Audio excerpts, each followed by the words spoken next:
beautiful orc girl lost in the frozen mountains, followed a voice only she could hear. She woke to the sound of her own breathing. That was the first thing, just breath, ragged and slow, misting in the dark. Then the cold came. It pressed in from every surface, the floor beneath her cheek, the curved wall against her back, the ceiling low enough that she could feel it even without touching it, the way you feel a hand hovering just above your skin. Cold and metal and complete silence except for her breathing and the distant, barely there vibration of something enormous running very far below. She did not know her name. She knew she had won. The absence of it sat in her chest like a stone, specific and heavy, distinct from the general fog that filled everything else. She knew what names were, knew what snow smelled like and how to read a sky for weather and that dogs preferred the left hand for scratching behind the ear. She knew these things the way you know the bones in your own body, felt rather than recited. But her name, her mother's face, the shape of any room she had ever slept in, gone, scraped smooth. She pushed herself upright. Her arms worked, that was something. She ran her palms along the floor's smooth composite plating, faintly ridged at the seams, not natural rock and not any human alloy she could identify by touch alone. Hexagonal cells, microscopic. She knew this pattern. She almost knew this pattern. It sat at the edge of recognition like a word stuck on the tongue. The chamber was small, perhaps 4 meters across, roughly oval, the walls curving inward at the top so it resembled the inside of an egg. No visible door. The only light came from a thin bioluminescent strip running the perimeter at knee height, casting everything in flat blue-gray. She was wearing a garment she did not recognize, close-fitting, thermal weave, colored the dull green of frozen lichen. She pressed her back to the wall and breathed. Her hands were large. She noticed this in the blue light, turning them over. Large and broad-palmed, the knuckles pronounced, the skin across the backs of her hands a darker shade than the palms, greenish. She realized, though the lighting made everything uncertain. She raised her hand to her face.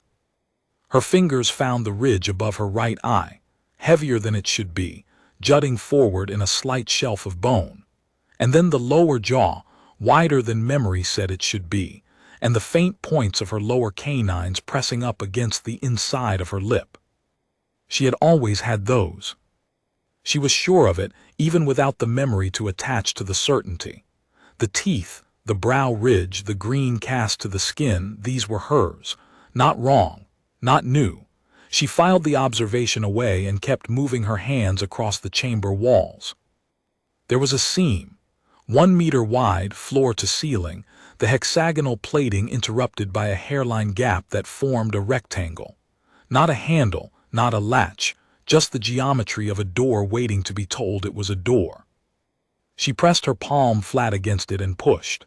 Nothing. She pressed her ear to it instead. Through the composite she could hear, or feel rather than hear, the slow rhythm of something large and mechanical cycling through a pattern, compression and release, like the breathing of a building. And under that, further away and muffled, a dog was crying. She knew that sound. She had always known that sound. Not just the species of it, any dog distressed, but the specific pitch and break of it, the way the whimper climbed and fell, the little catch at the top that meant it had been at it for a long time and was starting to lose hope. She knew this dog. She pressed harder against the door. It did not open. She sat back down on the floor and made herself be methodical. She was in an alien holding cell. She was nearly certain of this, in the way she was certain about the hexagonal plating and the bioluminescent strips, the way you are certain about things you have seen before even when you cannot say where. She had no memory of being brought here. She had no memory of almost anything. She had large hands and green skin and heavy brows, and her lower canines were tusks in miniature, and she had known human things, snow, dogs, the way left hand scratching was preferred. She was something in between. She was not afraid of this. She was not sure why she was not afraid of it, except that the not fear also felt like something she had always had, like the teeth and the brow and the green skin. A thing inherited. The chamber lurched. No warning, no sound preceding it, just a sudden violent shift in the floor that threw her sideways into the curved wall with enough force to scrape the side of her face. She caught herself on her hands and knees, breathing hard. The chamber was moving. Not shaking, moving, translating laterally at high speed, the inertia pulling her to one side and then compensating, then pulling again. Somewhere in the walls the vibration changed pitch. Higher, more urgent. Then pressure. Enormous pressure, top to bottom, like something sitting on the crown of her skull and pressing down through her entire spine into the floor. She flattened involuntarily, spread-eagled on the composite plating, breathing through her teeth. The pressure built for 5 seconds, 10 seconds, long enough that her vision went dark at the edges and she felt her pulse in her eyeballs. Then it released. She lay there in the sudden absence of it and breathed. From somewhere beyond the walls, she heard a voice. Not the dog. A different sound entirely, not sound at all really, but she had no other word for it. It came from inside her head or from somewhere that was adjacent to inside her head at a frequency below language. It was not words. It was more like the memory of words, the emotional residue that words leave after the words themselves are gone. She felt older than this. She felt survive this. She felt most clearly of all. You have done harder things than this, in bodies you no longer remember wearing. She sat up. Her face was bleeding from the impact with the wall. She could feel the wet warmth of it along her cheekbone. She pressed the sleeve of the thermal garment against it and held it there without looking. The chamber moved again. This time she was braced. She used the movement, used the shift in inertia to position herself against the door panel, shoulder planted, legs angled. She spent the rest of the transit sequence studying it. The gap at the seam was consistent. No variation, no thermal signature difference visible to the naked eye. But at the very top right corner where the seam met the ceiling curve, there was a slightly different texture. Not a latch, a sensor housing. Something that read for a specific biological signature before allowing the door to cycle. She raised her hand toward it. Her palm was trembling, not from fear but from the residual pressure of whatever the chamber had just subjected her to. She pressed it against the sensor housing and held it there. Nothing. She tried her forearm. Nothing. She tried her bare cheek, turning her head to press the skin just below the ridge of her brow against the panel, and she felt the briefest activation warmth from the housing before it rejected her again. Almost. She had almost matched whatever it was looking for. The chamber dropped. Not a shift this time, a fall. Free fall, full and absolute, her stomach rising into her throat, her body leaving the floor entirely, arms spreading instinctively for balance that did not exist without a surface to push against. She did not scream. She made a sound, low and involuntary, the sound of a body having a response it cannot suppress. The composite plating came up and met her at the end of the drop with a force that rattled her teeth and folded her at the knees, and she rolled with it and came up on her hands and knees again, bleeding from the cheek and breathing like she'd run a hillside. The voice, the not voice, came again, stronger this time. The frequency of it had changed. It was not just residue now, it was almost architecture. She felt the shape of it, the way you feel the shape of a building from the outside before you understand its floor plan. It was not talking to her. It was talking through her, from a long way back, from before the cold room and the fog and the absence of her name. From something much older than any memory she might have lost. She thought about her hands. She looked at them in the blue-gray light, the broad palms, the green-shadowed knuckles, and she turned them over and thought about all the hands that had looked like these hands before hers. She did not remember them. She did not have to. They were there the way the knowledge of dogs was there, the way the cold was there, the weight of a lineage she could not name but felt like bone. Her cheek had stopped bleeding. She pressed the sleeve away and looked at it. Not much, a surface scrape. The skin along her brow ridge was abraded too, and she could feel the first swelling starting. She prodded it with her fingertips, cataloging damage with the detachment of long practice. Long practice. She held that thought very carefully. The chamber cycled again. This time she moved with it, let her body absorb the lateral shift, let her knees flex, stayed upright. She was learning its rhythm. It ran in sequences she was beginning to understand. Lateral translation, then pressure increase, then hold, then release, then fall. It was not random. Someone had designed this sequence deliberately, and they had designed it to produce a specific physiological response in whatever organism they were running it on. Stress response. The body's alarm system, triggered again and again until something broke open. She understood in the abstract what they were waiting for. She did not know who they were or what they wanted from her specifically, but the chamber was a key being turned in a lock, and she was the lock, and whoever was on the other side of her door was waiting for the lock to fail. She did not intend to fail in the direction they expected. The third fall was longer. She counted 4 seconds of free fall, which meant roughly 80 meters of drop. They had to be inside a structure of significant height, tall enough that 80-meter drops could be repeated without running out of room. The structure around the chamber was large and industrial and cold, and below the mechanical breathing she could now hear wind. Mountain wind, or something that moved like it, a sustained pressure against exterior walls. She had been in the mountains. She was nearly certain, before the cold room, before the fog. Snow and rock and the sound of wind at high altitude and Brun's paws crunching on ice crust. Brun. The name arrived without warning, unlocking behind it a face, not a human face, a dog's face, long and pale and scarred at the muzzle, yellow eyes that watched her with an intelligence she had never quite been able to talk herself out of attributing to more than animal instinct. Brun had followed her up 3 mountains. Brun had slept across her feet in every cold camp and never once let her sleep through a weather change. She did not have the name of the dog's breed, or the name of the mountains, or the name of the person who had given her the dog, but she had Brun's face now, and the specific sound of those crying whimpers she'd heard through the wall, and that was enough. That was more than enough. She went back to the sensor housing in the door. She thought about what it was calibrated for. Not human. She had tried the flat of her palm and it had done nothing. Not the full mix of her. She had tried her cheek and gotten the barest flicker of a response.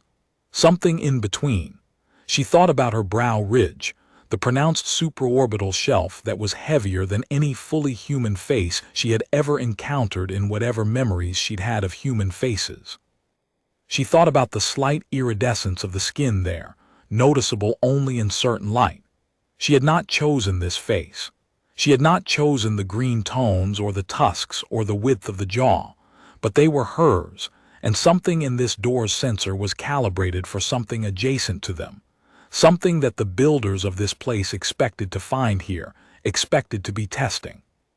She sat down cross-legged in front of the sensor housing, face level with it, and she breathed slowly and let herself stop thinking about the design of the chamber and the cycling of the sequence and Brun's crying.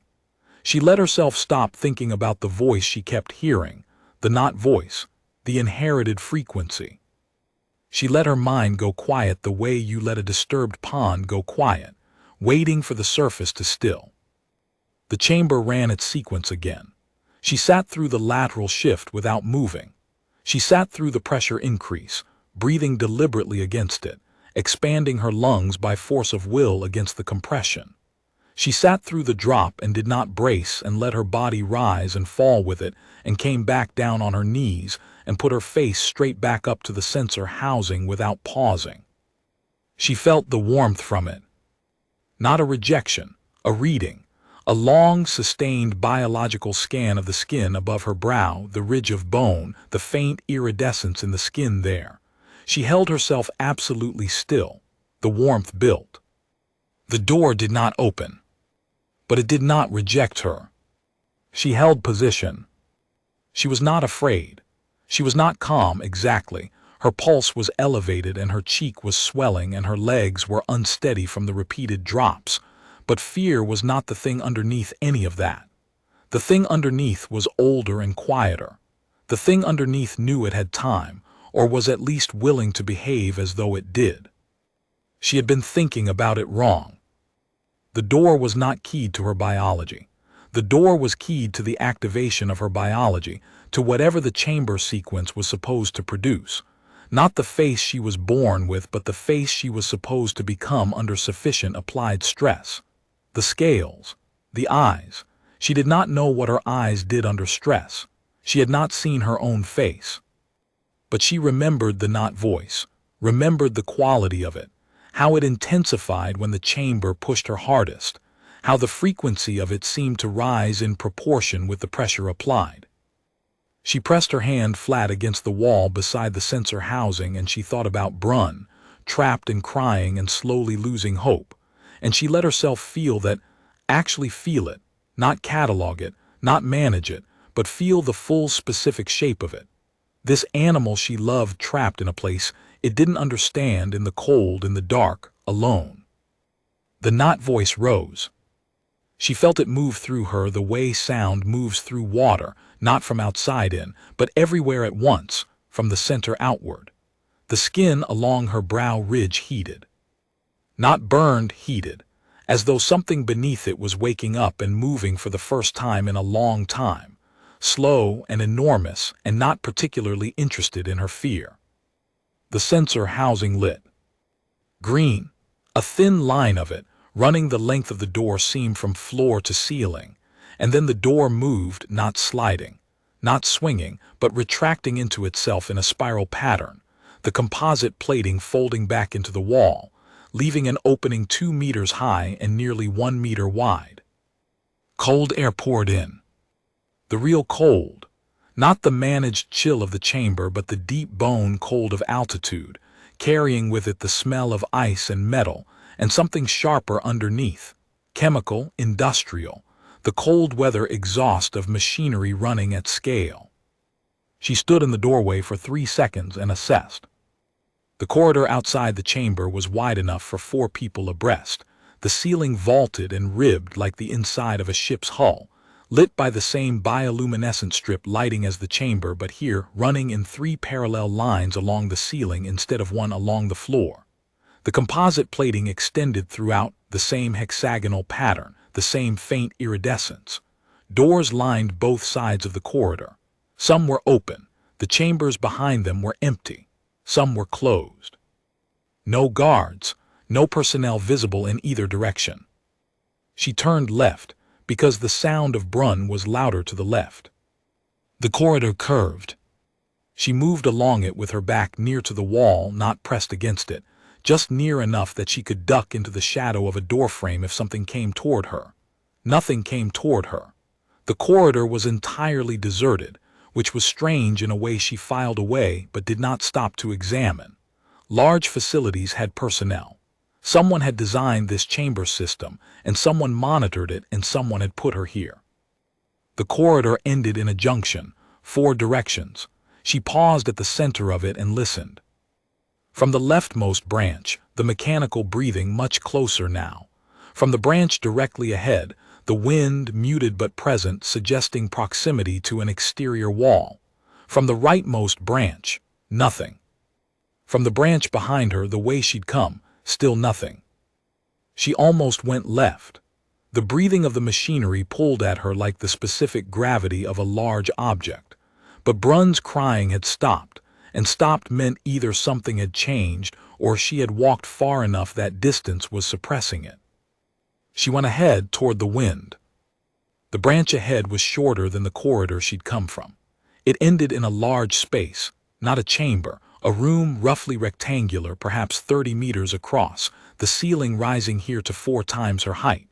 On the far wall, windows, not the small portal style of the corridor.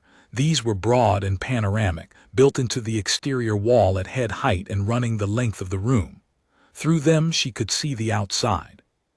Mountains, snow and rock, and the gray-white of a sky that could not decide between overcast and storm. The structure was built into the side of a peak.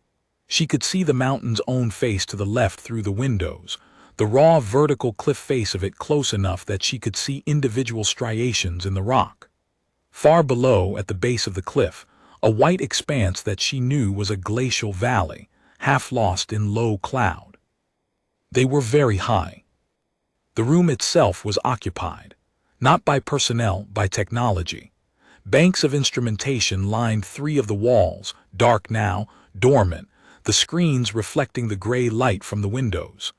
Conduit and cabling ran in organized bundles across the floor between console stations. A central table, hexagonal, she noted, bore what appeared to be a tactile interface surface, currently inactive, its surface smooth and dark. And at the far left of the room, between 2 dormant consoles, a containment unit, roughly the size and shape of a travel crate, the kind a large dog might occupy, the walls clear composite, the base padded. She crossed the room at something close to a run. Brun looked up at her from inside it with yellow eyes and made a sound. Not a whimper. A sound she had no word for, the specific vocalization of a dog that has been afraid for a long time and has just stopped being afraid. A complete release that came out as something between a cry and an exhale. She pressed her hand flat against the clear composite wall of the crate, and Brun pressed her face against it from the other side. And for a moment, they stayed like that. No visible latch on the crate. She ran her hands along the seams, found the sensor housing on the front panel, same design as the chamber door, and pressed her forehead against it without hesitation. The knot voice was still moving through her. Whatever had woken up in the corridor outside the chamber had not gone back to sleep. The sensor read her, and the crate opened. Brun came out in a rush of pale fur and cold-smelling coat, circled her once at high speed, and then pressed against the side of her leg and stayed there. She crouched down and ran both hands through the fur behind the dog's ears. Brun leaned into it, tail moving with a slow, heavy authority that was not quite a wag and was not quite anything else. "Okay," she said, her own voice unfamiliar to her ears, low and rougher than she'd expected. "Okay." She stood up. The room was still empty of personnel, but not for much longer. She could feel that the way she felt the temperature, felt it as information rather than intuition. The chamber sequence had been interrupted. Someone monitored the chamber sequence. An interruption would generate a response. She had perhaps 10 minutes. She went to the central hexagonal table and pressed her hands against the interface surface. Nothing. She pressed her forehead to it. The knot voice rose again, that ancestral frequency, and the table surface lit. Not fully, not with the operational status of an active system, but with the diagnostic light of something that recognized a keyed signature and was trying to remember what it was supposed to do with one. The interface populated slowly. She watched icons resolve out of the glow with the focused attention of someone reading a language they learned as a child and have not spoken in years. Some of it was completely opaque to her. Some of it she almost understood. But the structural overlay, a 3-dimensional rendering of the facility she was standing in, projected from the table's surface in soft blue light, she understood completely. She memorized it in the 30 seconds she spent looking at it. 7 levels. She was on level 4. Level 5, directly above, was where the chamber system ran. She could see the array of oval cells rendered in schematic, dozens of them, each with its own access corridor. Level 2 was labeled in a script she could almost read, and the rendering showed it as the largest single space in the facility, several hundred meters across, with what appeared to be a large central void. Level 1 was at the base of the mountain, the access level, the place where the structure met the glacial valley she'd seen from the windows. She needed level 1. She also needed to know why the corridors were empty. She kept that question active as she left the room, Brun close at her left heel, and moved back down the branch corridor toward the junction. She chose the leftmost branch this time, toward the mechanical breathing. The machinery was a propulsion system. She understood this when she entered the space housing it, a tall, column-like chamber, 6-sided, the walls lined with what she could only think of as engine infrastructure, magnetic coils, coolant lines, the deep core smell of an active power source. This was what moved the chambers. The entire chamber array on level 5 was mobile.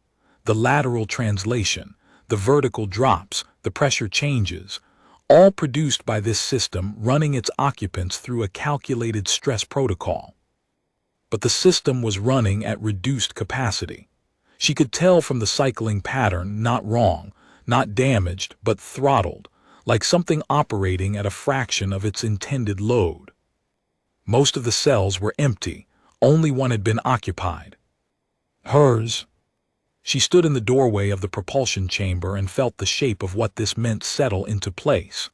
They had not been running a mass experiment. They had been running her specifically. This entire facility, this remote, mountain-embedded complex, accessible only from below through a glacial valley, had been running for her, or for whatever she was supposed to become.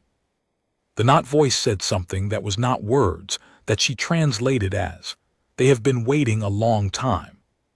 She left the propulsion chamber and found the access stair, not labeled, but a structural necessity in any multi-level facility, and the overlay she'd memorized placed it at the northeast corner of level 4. The composite door at the base of the stairwell was not sensor-locked. It opened at a push. She began to descend. Level 3 was a laboratory. She did not spend long there, but she spent long enough to understand what had been done to her memory. The equipment was unmistakable once she saw it, medical and cognitive in function. The instrumentation built for precise neural interface. The central chair with its web of contact sensors folded back now in the dormant position of a thing not currently in use. They had not destroyed her memories. They had partitioned them, built a wall inside her own mind, clean and surgical and precise. The wall was still there. She could feel the edge of it the way you feel a scar, smooth and settled, healed around its own absence. She thought this was done to protect me or to control me. She was not sure yet which one. She suspected both. Level 2 was where she heard them. The stairwell opened onto a landing that overlooked the large space she had seen in the structural overlay. She came through the door onto the landing and stopped, and Brunn stopped with her, and she looked out at the space and understood several things very quickly. The central void in the overlay was a shaft, vertical, open, running from somewhere above level 2 down through the floor into darkness. Around the shaft at this level, the space was occupied. Not by the chamber system, not by machinery, but by people, and not by people she recognized as members of any familiar species. They were tall 2.5 meters, some of them taller. Their bodies were encased in what she first took for armor before she realized it was partially structural. An exoskeletal system integrated into the bodies themselves, a biological scaffolding overlaid with technology in a combination she had never encountered in any memory she still possessed. Their faces, where visible, had the smooth, planar quality of a species that had spent a very long time selecting away from expressiveness. They communicated in a register below her hearing, subsonic. She understood, feeling the vibration of it in her chest even though she caught none of the content. There were 9 of them. They were arranged around a central console near the shaft, and the console was active, not dormant like the table in the room with windows, but running, bright and operational. One of the 9 was at the interface, working through something with quick, precise gestures. The others were grouped in a pattern that suggested they were waiting for a result. She watched them for 30 seconds. Brunn's breathing was inaudible from this distance. The dog was motionless at her side, watching the same way she was watching, alert, still, neither afraid nor reckless. One of the 9 turned. It did not look toward the landing. It looked up, straight up toward the ceiling of the space, tracking something above its visible range, its posture shifting with the concentrated attention of something that has detected an anomaly and is trying to triangulate it. She had not made a sound. She had not moved, but whatever sensory apparatus these beings used included something she was producing without knowing she was producing it. The not voice. She could feel it now that she was paying attention to it. It had not stopped since the door to her chamber opened. It had not reduced. It was still moving through her at that inherited frequency, that ancestral bandwidth, and whatever it was broadcasting. She could not turn it off by deciding to turn it off. She could feel it the way she could feel her own pulse, but she could not stop it by the way she could hold her breath. She needed a different approach. The one who had turned was moving now, crossing toward the base of the stairwell. She backed away from the landing and began to ascend, quickly and quietly, Brun's claws clicking softly on the composite steps. She had seen what she needed. Level 1 was one level below level 2, directly beneath the shaft. She needed to get around level 2, not through it. She went up instead of down. Level 5 was the chamber array, and she moved through it with a focus that left no room for anything except the memorized overlay and the sound of her own footfalls and Brun's breath. The chamber array was a long, arching space full of the oval cells in their individual transport cradles, the bioluminescent strips casting everything in the same blue-gray she had woken in. Her own chamber was visible ahead, its door standing open, the interior lit, and around it, two of the beings from the level 2 floor, facing away from her, examining the open door.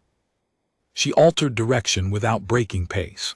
There was a secondary corridor running along the outer wall of the chamber array, access space for the transport cradle mechanisms. She went through it, Brun close, and came out at the far end of the array. The external wall. The stairwell at the northeast corner ran both ways. She had gone down before, but it also went up. Level 6 was a mechanical level, the structural guts of the facility's environmental systems, cold as the outside world and smelling of ozone and ice. Level 7, the top, opened onto the mountain itself. The wind hit her like a decision. It was a full mountain storm, the kind that doesn't warn you and doesn't care. Snow horizontal, visibility close to nothing, the rock of the peak descending steeply from the facility's rooftop access point in 3 directions. Below her, far below, lost in the white, was the glacial valley. Somewhere in that valley was the only way out of this mountain. She had no coat. The thermal garment was not designed for external mountain conditions. Brun stepped out onto the rock beside her and looked up, not into the storm but at her face, and waited.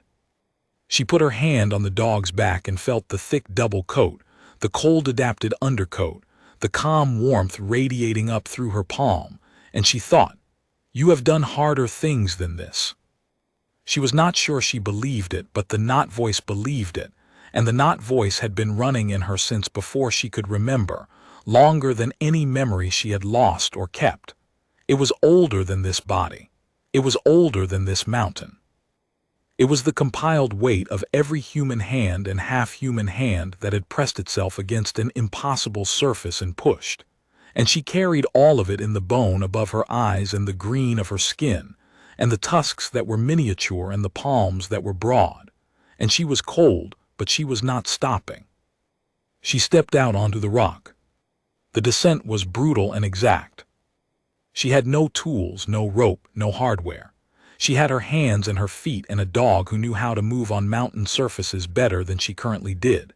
She followed Brun. This was not deference. She was the one with the structural overlay memorized, the one who understood where the descent needed to go. But Brun found the footing. Brun's nose led them around the ice patches she could not see through the snow, and the dog's weight distribution showed her where the rock was solid. 300 meters of descent. Her hands went numb inside the first 100. She stopped thinking about the numbness. She stopped thinking about the cold. She thought about the footing. Behind her, she heard them when she was perhaps 200 meters down, a sound that was not quite sound, the subsonic pulse of the beings from level 2 communicating. She could not tell how many. She could not tell how close. The storm was suppressing everything directional. She moved faster.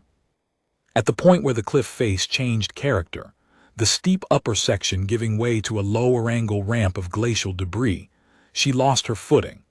Not catastrophically, not a full fall, but a skid of 6 or 8 meters on ice-glazed rock that stripped the skin from both palms and left her on her side with the wind knocked out of her.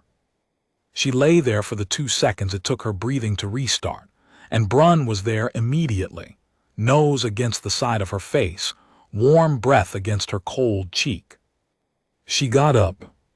The glacial valley was visible now through breaks in the storm, the white expanse she'd seen from the windows, closer, reachable. She could see the line of dark rock along its western edge where wind had stripped the snow and the ancient lateral moraine of the glacier stood exposed. That was the direction. She could navigate from there. Her palms were bleeding. She could feel the blood cooling on her hands in the open air, tacky and immediate. She pressed them against the outside of her thighs and kept moving. The knot voice was very loud now. Louder than it had been in the chamber, louder than on the landing overlooking the 9 assembled beings, louder than anything she had felt since waking in the blue-gray dark. It was not responding to the cold or the fear or the blood on her hands. It was responding to proximity, to the closeness of whatever was behind her on the cliff, the beings from the facility converging, their subsonic communication carrying through the rock itself. She felt them the way she had felt the door sensor. Nearly, almost, the edge of a recognition that she could not quite close. She stopped. Brun looked back at her. The dog's yellow eyes were steady in the storm. She put her bare bleeding hand flat on the rock of the moraine and she let herself feel what the knot voice was showing her. Not the beings, not the facility, not the mountain. Further back, further in. The layered residue of every person who had carried this frequency before her.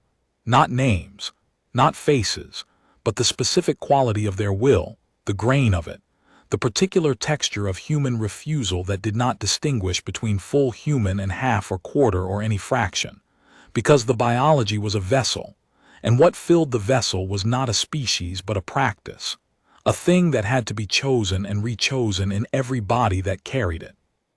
In every cold place and dark room and mountain descent. She had chosen it without knowing she was choosing it, back in the chamber, when she sat cross-legged and breathed and let herself feel what Brun's crying actually felt like. She chose it again now. The knot voice shifted frequency. It was not gradual. It moved from the subsonic background of an inheritance into something active and present, something that started in the bone above her eyes and moved outward through the skin of her face and down through her hands, and she felt her vision change. The gray-white storm sharpening into layers, depth and detail she had not had before, the thermal differential of warm rock beneath cold snow visible to her now as color, the warm rust of it against the blue-white of the surface world. She looked up the cliff face with her new eyes and saw them, 4 of them, spread in a loose line across the upper descent, picking their way down with the methodical caution of beings that were not built for ice. She looked down at her own hands. The skin along the backs of them had changed. The green was still there, but deeper, and the surface had taken on the fine-scaled texture she had felt on her brow ridge in the chamber. Not scales exactly, not animal armor, but something structural about the skin that had not been there when she had first examined her hands in the blue-gray light. The blood on her palms was still wet, but the skin beneath it had closed. The scrapes had stopped bleeding. The knot voice said, "This is what you are." She said it back out loud into the storm. "This is what I am." Not a statement of pride, not a declaration, just a fact named because named things are manageable and unnamed things are only frightening. Brun made that sound again, the cry that was not a cry, the release of a long fear, and pressed hard against her leg. She turned back down toward the valley and she ran. Not recklessly. She was not reckless. She had never been reckless, she was nearly certain. She had always been the kind of person who ran hard and placed her feet well. She ran with the new vision and the changed hands and the warmth the knot voice put in the center of her chest. And Brun ran with her. And they came off the moraine and onto the flat of the glacial valley, in a long sliding descent that would have torn her hands open again if the skin had still been what it was before.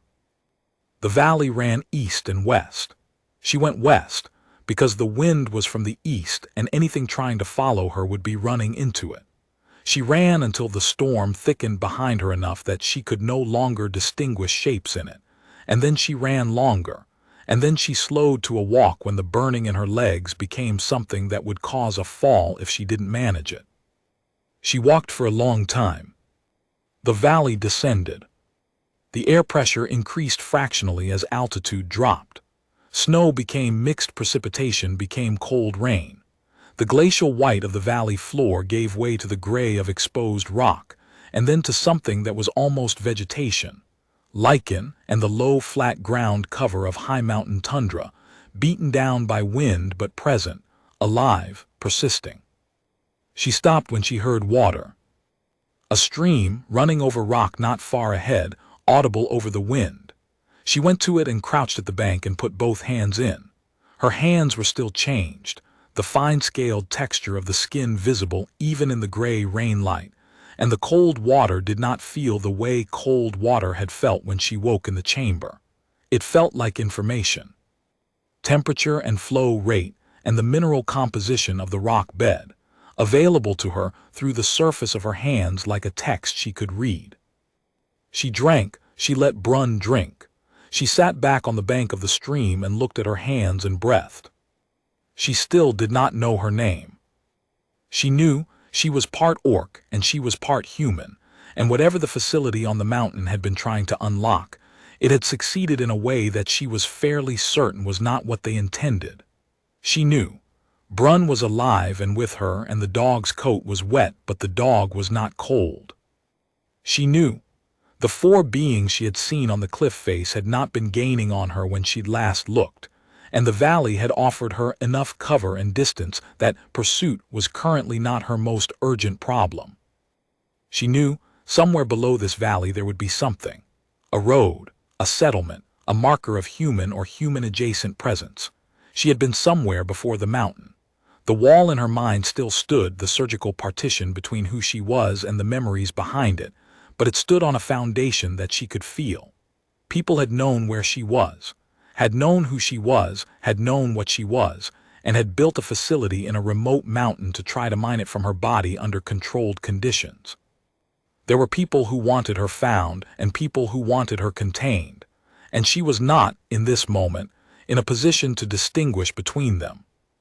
She would need to be careful. She stood up, shook the water from her hands, and looked west along the valley. The rain was lightening. Ahead, maybe 3 kilometers, the valley curved and she could see the dark shapes of what might be tree line, the first trees, the ones that grew at the extreme edge of altitude tolerance, stunted and windward and absolutely beautiful. She had a direction. She had the dog. She had whatever was living in her now, the frequency that had started as something she heard and had become something she was. She put her hand on Brun's head and said, quietly, the way you say things to a dog when you have been through something together and don't have language for it. Let's go find out who I am. Brun looked up at her, the yellow eyes patient and knowing, the slow, heavy non-wag of the tail. They walked west into the easing rain, and the mountains were cold and enormous above them on both sides, and the knot voice was still running, steady and deep, like the sound of something very old keeping company with something that was learning, for the first time, to be exactly what it was. She did not know who was waiting below the tree line. She did not know what the partition in her mind would show her when it came down, or whether it would come down gently or all at once, or whether the people on the other side of it were worth finding. She did not know what the beings from the facility would do when they returned to the mountain structure, and found the chamber empty and the crate open and the access stair bearing the trace of bare feet and a large dog heading upward into the storm. She knew they would come looking. She was not afraid of this. She thought about what the voice had been showing her, all those accumulated wills from all those accumulated bodies, and she thought about what the facility had intended, to strip her down to her component parts under stress, to extract whatever was useful and leave the rest behind. And she thought about how the plan had worked flawlessly, except that the thing it had extracted from her was not passive. The thing it had extracted was not a resource. The thing it had extracted knew its own hands, and loved its own dog, and would navigate toward its own name with or without anyone's help or permission. She reached the first trees as the rain stopped. The trees were bent double, every single one of them permanently deformed by decades of mountain wind, their trunks leaning at extreme angles toward the valley, their branches all reaching the same direction. She walked among them and touched the bark of the nearest one with her changed hand and felt very old, very cold, very patient. Everything in this altitude was patient. Everything up here that survived had chosen patience, had bent without breaking, had leaned into the wind until the wind became the shape of the living. She understood this. She had understood it before she understood it. Brunn moved ahead of her through the bent trees, nose to the ground now, following something, and she followed the dog. This was how they had always worked. She thought Brunn following the physical world and her following the dog, and both of them going somewhere. This felt right. This felt true in the way that facts feel true rather than stories. She came through the tree line on the other side, and the valley opened ahead of her. A road, not a maintained road, not tarmac, not anything recent, but a track worn into the valley floor by consistent use, vehicles or animals or both, for long enough that the substrate had compacted and the edges had defined themselves. It ran east and west as the valley ran. She stood at the edge of it and looked both ways. West, the road curved out of sight around a long slope. East, it ran back toward the mountains, toward the facility above. She went west. She walked for perhaps 40 minutes before she heard the engine. A vehicle, coming from the direction she was walking toward, from the west, from below. She moved off the road and crouched in the dead vegetation at the edge and put her hand on Brunn's side and waited. The vehicle came around the long curve and she saw it, a transport, high-wheeled and enclosed, the kind built for unmaintained mountain terrain. It slowed and stopped perhaps 30 meters away. The engine cut. A door opened. One person got out. Human, a woman, older than middle age, with close-cropped gray hair and the specific deliberate stillness of someone who had been waiting for a long time for a thing they were not sure would happen.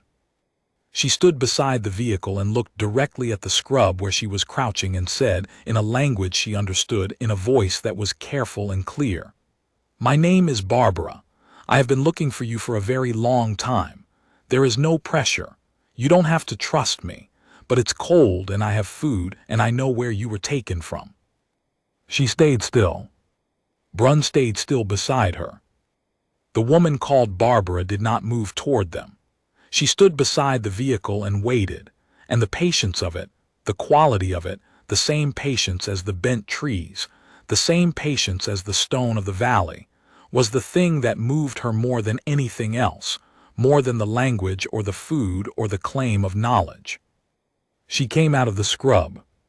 She stood on the road and looked at the woman, and the woman looked back at her with an expression she could not entirely read but which contained, she thought, relief and grief, and something that might have been the specific guilt of a person who let something terrible happen and has spent a long time trying to reach the other side of it. Brunn walked forward and sniffed the woman's hand and allowed the hand to rest on the dog's head. She said, "I don't know my name." Barbara said, "I know. I can give it back to you when you're ready." She looked up at the mountains. The facility was up there, invisible above the cloud, the empty chamber standing open, the four beings somewhere on the cliff face or back inside, reassembling around the problem of her continued existence. The partition in her mind was still there, smooth and settled, waiting. She said, "Tell me on the road. We should move." Barbara nodded once and went back around to the driver's side. She opened the back for Brunn and the dog climbed in with quiet authority, turned once, and settled. She got into the passenger seat and the vehicle started and they turned west, and the mountains receded behind them, enormous and white and full of old things that had not yet finished with her. Barbara said, "Your name is Vara." The word hit the partition like a stone. Not breaking it, not yet, but she felt the vibration of it move through the wall, felt something on the other side shift and stir, begin to come awake from a long surgical sleep. "Vara," she said it quietly to herself, once. Testing the weight of it, the way you test the solidity of ice before you put your full weight on it. It was not wrong. It was profoundly not wrong. It was her name the way the green skin was her skin and the teeth were her teeth and the not voice was her voice. Original, inherent, not granted by the facility or taken by it or manufactured under stress. Just hers. Waiting to be claimed. Brun made a sound from the back of the vehicle, soft and satisfied, the sound of a dog that has done its job and is ready to rest. She looked out the window at the passing valley, at the rock and the bent vegetation and the road unrolling ahead of them, and she felt the not voice settle, not go quiet, not diminish, but settle into a register that was no longer an alarm or an inheritance or a survival mechanism. Just the sound of herself, all the way down to whatever she was made of, moving through the world at speed, going somewhere. The mountains fell away behind her. She was not finished. She knew that with the same bone knowledge with which she knew everything else true about herself, that the facility would send more than four, that the wall in her mind contained things that would change the shape of everything she thought she understood, that Barbara's guilt was the kind that attaches to specific choices, and that her own choices had only just begun. But she was alive and named and moving. And whatever had been waiting in her to be unlocked, whatever they had built the mountain facility to extract by force, had emerged instead on her own terms, in her own time, pointed in a direction of her own choosing. "Vara," she said it again, and this time it landed like a homecoming.